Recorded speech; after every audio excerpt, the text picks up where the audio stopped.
ప్రసాదం దద్దోజనం ఎలా తయారు చేసుకోవాలో చూపిస్తానండి. చాలా చాలా బాగుంటుందండి. ఎక్కువ దేవుళ్ళకి మనం ప్రసాదం పెడతాం కాబట్టి మీరందరూ కూడా తయారు చేసి పెట్టుకుందరు. కానీ ఎలా తయారు చేయాలో చూపిస్తాను. 250 గ్రామ్స్ పోస్తున్నాను బియ్యము.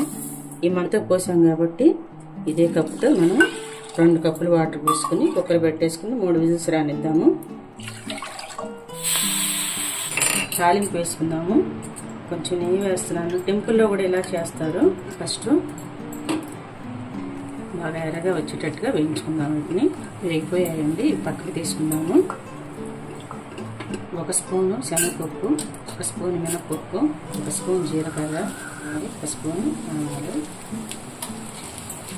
1 స్పూన్ మిరియాలండి. 1 స్పూన్ మిరియాలు వేస్తున్నాను. పచ్చిమిర్చి, ఎండుమిర్చి, కొంచెం కరివేపాకు, అల్లం ముక్కలు, వేయించండి. అల్లం ముక్కలు, పచ్చిమిర్చి 2 వేసానండి. ఇవన్నీ కూడా కలర్ వచ్చేదాకా వేయించుకోవాలి. 1 అర స్పూన్ ఇంగువ. రైస్ ఉడికిపోయిందండి, ఆరిపోయింది కుక్కర్. చాలా ఈజీ ప్రాసెస్ అండి.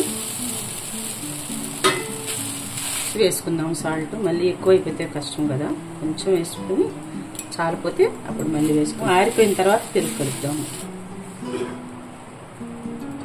ఇలా ఫ్రెష్ పెరుగు తీసుకుని మొత్తం కలిపేసుకుందాము. ఫ్రెష్గా చేసుకోవాలండి. పెరుగు మాత్రం పులుపుది వేయకూడదు. అంతేనండి, ఈజీ అండి. చాలా చాలా తేలికనమాట. ఇలా మొత్తం కూడా కలిపేసుకుని మనము ప్రసాదంగా పెట్టేసుకోవటం అనమాట. ఈ నవరాత్రుల్లో చక్కగా అమ్మవారికి ఒక రోజు దద్దోజనం ఉంటుంది. ఎంతో రుచికరమైనటువంటి భోజనం రెడీ అండి. చూడండి ఎంత బాగా వచ్చిందో. మీకు నచ్చితే అందరికీ షేర్ చేయండి, మీ ఫ్యామిలీ మెంబర్స్ అందరికీ. మనం వేయించుకున్నటువంటి జీడిపప్పుతో గార్నిష్ చేసుకున్నాము.